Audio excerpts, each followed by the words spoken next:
This is frustrating. Farming. If it was easy, everybody would do it, right?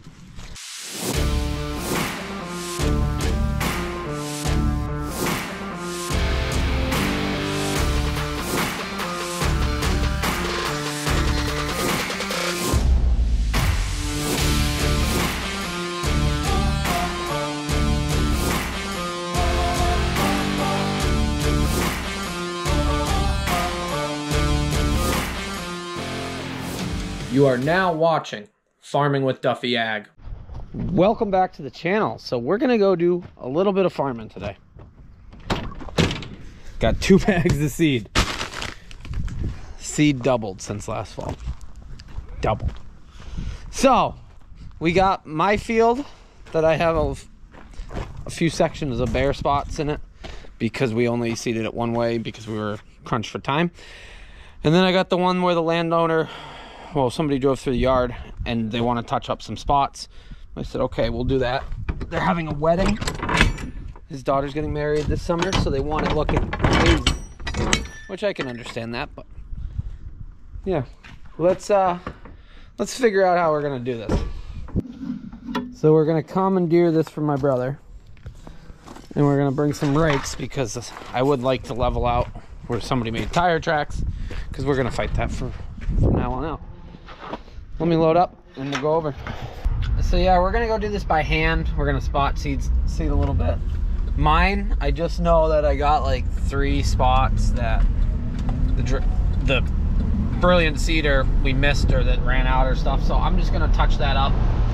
And then the other one, we're just gonna walk around and see what we got and use up the rest of the seed. I think the landowner actually has a bag of seed out as well, which it's not what we would plant, but I guess we'll throw it in. I'm not a fan of spring seeding. That's why I did some in the fall, but I guess as we go by, we'll look at the other seeding. I guess we're gonna see. So I could have set up the rolling basket with the air seeder on it, but for the little bit that we got, ain't worth it, so that's why I'm gonna go out there and just broadcast them on. And it's gonna rain the next few days. That will work it in a little bit. And yeah, hell of a year. Seed prices doubling. Hay business is off. The hay industry is falling apart. Last year it was record high. This year you can't even like give it away. So wild. Yeah, stopped at Lipton, saw Jake. Talked to Louie on my way down. So they're right into it. Nobody's started planting corn yet because it's just cold, but it's gonna come the end of the month and everybody's gonna start getting real itchy and start wanting to run. So they're in the same boat as me. But alrighty, let's jump over to those and see how it goes. So this is one of the seedings we did, and it actually looks really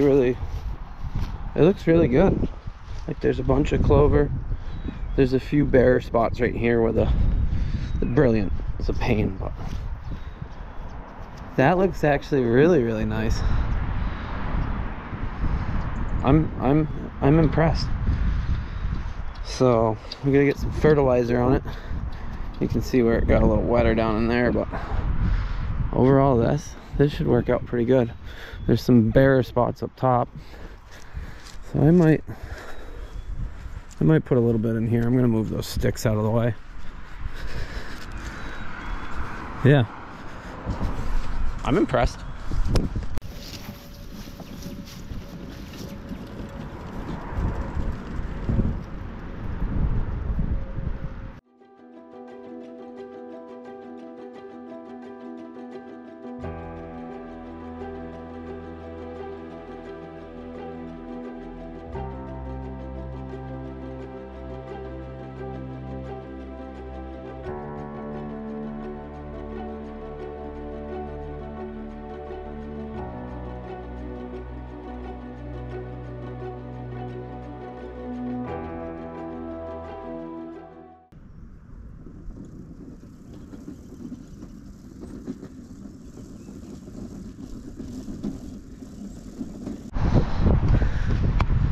So hopefully I got enough seed in those places that it will grow up, but you can see there's just little bits here and there.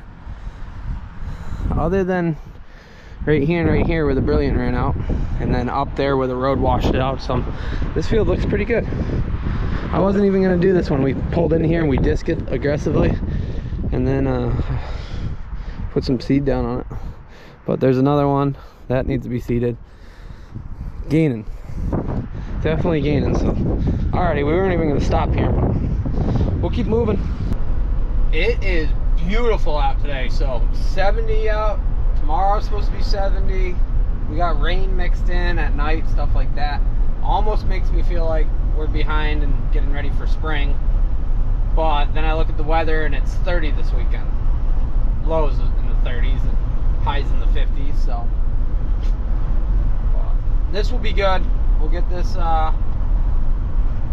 seed on. Hopefully it will help some yields on that side of it, make some fields better. So all of these fields got put on with the Brilliant last fall, and then I ran across them with the rolling basket to smooth things out, help incorporate some of the seed. So most of these places that I'm putting on are where the Brilliant either didn't let the seed out or ran out of seed in one port. The accuracy of a Brilliant is the older Brilliants. I don't know, somebody said the newer ones are the same way, but they're pretty garbage. They do a decent job, but they're pretty garbage. So I agree, like a grain drill and stuff like that, no-till drills, they're much more accurate, things like that, but the accuracy, once I get it dialed in, of the air seeder on a rolling basket should be really, really good. And the whole reason why I set that up was because I wanted to do grass seed with it. We just started with cover crop with it, so the size of the seed's much different. How much you put out per acre, much different.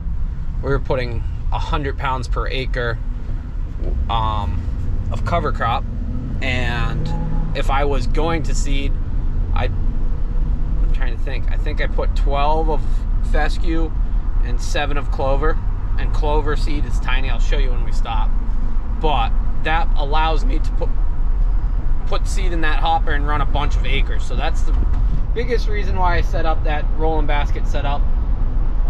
At some point we will see. I might run it on a few grass acres this summer when it slows down, just to make sure we're dialed in for grass. And then in the fall I would like to do a bunch of acres, because it is a quicker way to get it on, and it smooths it, and it does a really, really nice job, as we saw with the cover crop side of it. Alrighty, on to the next field. I haven't actually looked at this field in a long time, so this is my own personal field. I do farm some of my own ground, and I'm hoping it looks good. So it needed a little bit of lime, based on the soil analysis. Nothing too crazy, so hopefully it's growing decent and I'll get some lime onto it. So here's my problems. I got some bare spots where the drill was here, and then the Brilliant was here and there, and we missed the corners, or we were out of it. But overall, pretty good, other than it's wet. There's a drainage ditch that runs across that needs to be dug out. Yes, but it backs up into this field. Problem is, people who own this own that, and I farm this, somebody else does that. But we farm, the farm farms that property over there. But we'll get it cleaned up. We won't put any in the wet spots. I think over the hill I got a few bare spots, but again, looking pretty good. Pretty good. I'm getting this figured out. It's taken me quite a bit to get it figured out as far as grass, but that looks nicer. So there's no real method to my madness as far as mixing it, because I want to use both bags up. But you put more of that on than clover, but clover is a good source. So that's the fiber, the Milky Way mix, and it's a fescue. It's got a variety of fescues in there. I forget exactly what they are. Okay, here we go. So 50% driftless meadow fescue, 40% tall fescue, scarlet fescue, 10% barren bean tall fescue, and then you got everything else. So origin, we got Wyoming, Oregon, and Oregon. So tested date was 2/22. Noxious weeds per pound, none were found. Forage use only. So Bamberg. So let me throw that in. This is medium red clover. So germination rate and everything else, that's all on that bag. And this is what it looks like. So as you see, tiny little bit of seed. Like I said, 7 pounds. So that's 50-pound bag. Yeah, 50-pound bag. Are these 50-pound bags? 50-pound bags. So 7 pounds of this will do an acre. That is usually your going rate. So you use less of this, but I wasn't gonna buy, I think that was $270 a bag. Crazy, but I'll dump some in and then I mix it up. It goes out in the weeds over there. Hey, if that drainage ditch would get cleaned up, I have a feeling I could farm all this, because when I was younger, we used to farm all the other side up, but the drainage ditch got filled and then everything backs up. And then mix it up.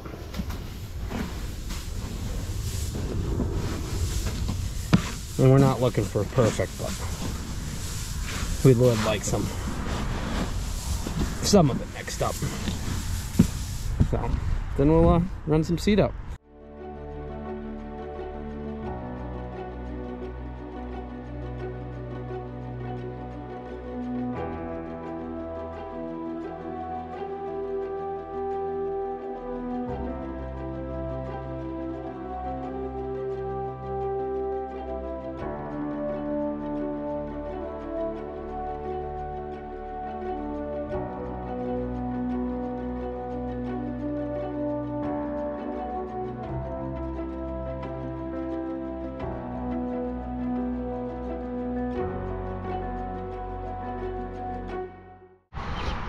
Filled in all the bare spots I could. It's wet over the hill, so I'll have to come back later this summer and we'll put something, but it's always going to be wet there if it rains.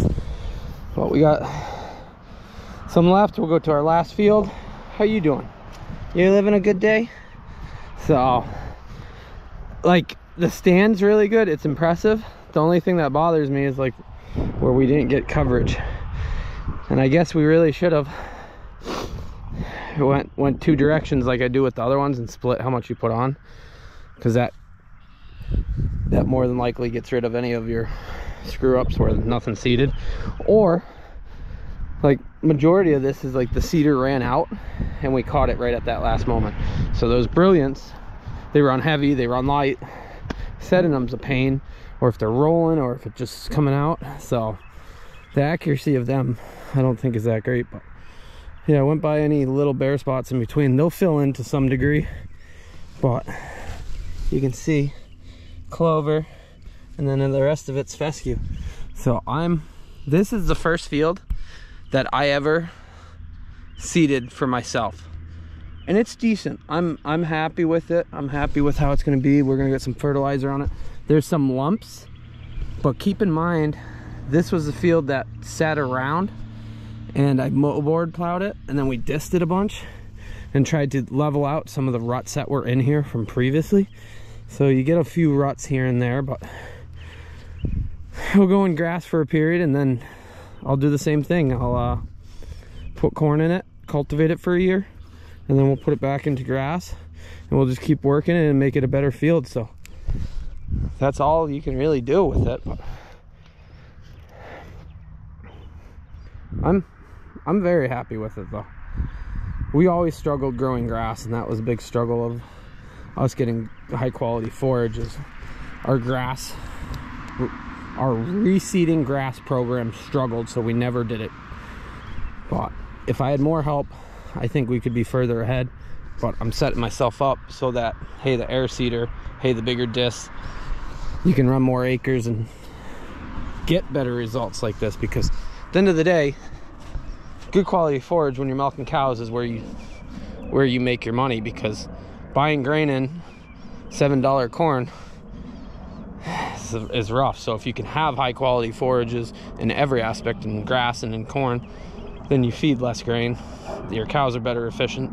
The digestibility is better. So yeah, I'm pleased though. One more to go. I'm gonna work out here. Yeah, glad it's Taco Tuesday. It's Taco Tuesday, bud. So in a week from today, today's Tuesday, clear. The 19th is a Tuesday as well. The 19th is my birthday, so Taco Tuesday on my birthday. Things are gonna be pretty freaking wild. You having a good day? You having a good day? You don't like the heat. You'd rather lay in the shade, but he did walk around with me.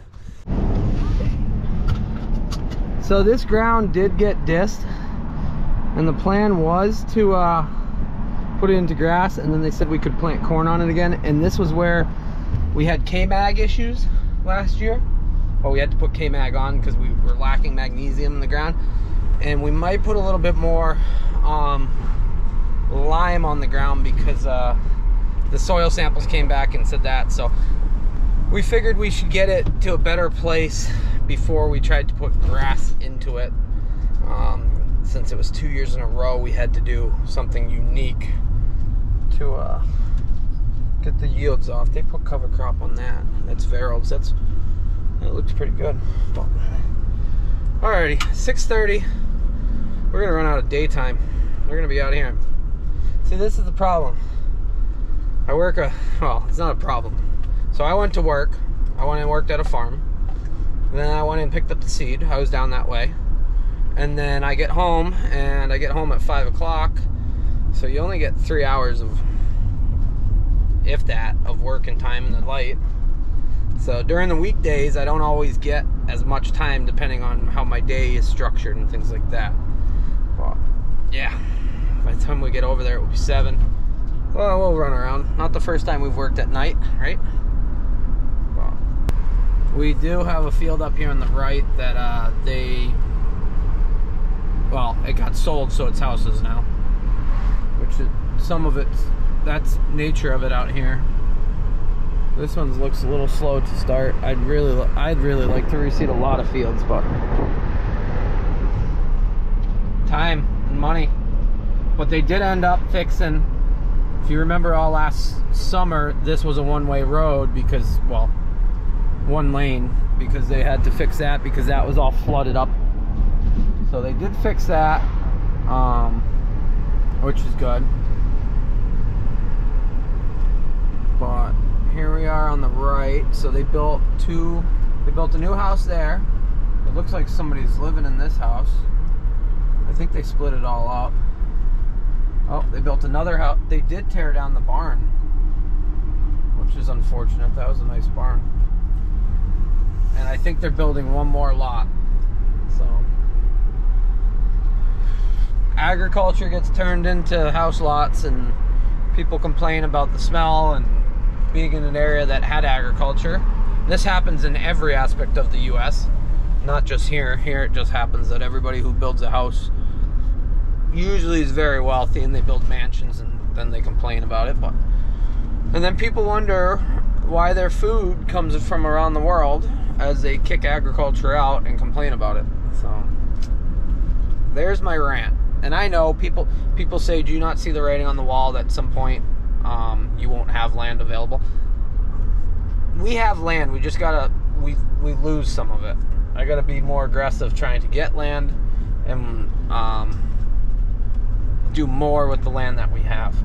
That's the biggest thing, because some of it, a majority of the land will never have a house built on it, never have anything, because they sold the building rights to gain a profit, or they put it in conservation, or the town owns it, stuff like that. So it definitely is appealing to keep farming, because we have that comfort that it's not going to be house lots every year. And if we could never afford buying all the land, because they're selling it as development. So $200,000 an acre for a lot. No, you could never make your money back on that farming. Let's go fix these ruts. I wish this field did better. But so landowner did put that up and did put this up because people can park here and go on walks. It's a pain, but I'll fix these ruts up so they're good. So this field definitely doesn't look like the other ones. And I think, well, I didn't want to seed it for all last year because I wanted a soil test before we went further. We put lime on it. I think it still needs more lime, but we got the soil test this winter. Got done in the fall. I'm very unhappy with it, actually. Like, very unhappy. So the ruts, I started working the ruts, got up to the top, and I'm like, it doesn't look any better up there. I just texted Louie, asked him how quickly he can get me some more bags of fescue and one more bag of clover. We'll pull the air seeder out, put the air seeder on, and we'll hit these rut areas once with nothing, and then we're gonna seed it at a heavy rate to get it going. That will help it incorporate. I thought about trying to put fertilizer spreader just on and spread it on. I don't think we'll get the accuracy and the levels. So you having a good day, bud? I'm not having such a good day. This is frustrating. Farming. If it was easy, everybody would do it, right? But we had two fields that looked really good, and then I pulled back over here, which I walked this one 2 weeks ago, and I was like, it looks okay. But when you compare it to the other two, this looks like shit. Sorry about the language, but it does. So really disappointed. So we will, yeah, that's what we're gonna do. I'm gonna pull the air seeder out. We're gonna put it on the rolling baskets. I wasn't planning on doing that, but I'd rather get seed in the ground and get it rolling. And that's what the landowner wants, because they are having a wedding here this summer, and for it to look like this, not a fan. So alrighty, that's where I'm at. Frustrating, but appreciate you guys watching along. We did a little bit of farming today, if you can call it that, but we're working on it. So I guess we're gonna pull the air seeder out and get that all put back on. We can calibrate it because I got a half a bag of each, so that won't be too bad. But man, always something. But I appreciate you guys supporting me, watching me struggle through some of this. This stuff is the farms. So everybody asked before, or there was some comments before about me working for the farm, this and that, or I'm just using daddy's money, which we all know that's not true. But I'm punched in right now working for the farm. I went over and did my one field, which didn't take that long, but the two other ones are the farm's fields, and my time and energy and everything else. And here I am at 7:30 at night on a Tuesday trying to fix the farm stuff. So I do the crop work and whatnot, and that's part of it. So I'm working for the farm right now, and this is the farm's field. But it drives me nuts when it looks like this. Absolutely drives me nuts. So yeah, alrighty, well, now we know our plan. Appreciate you guys watching. See you guys on the next one. Have a good one.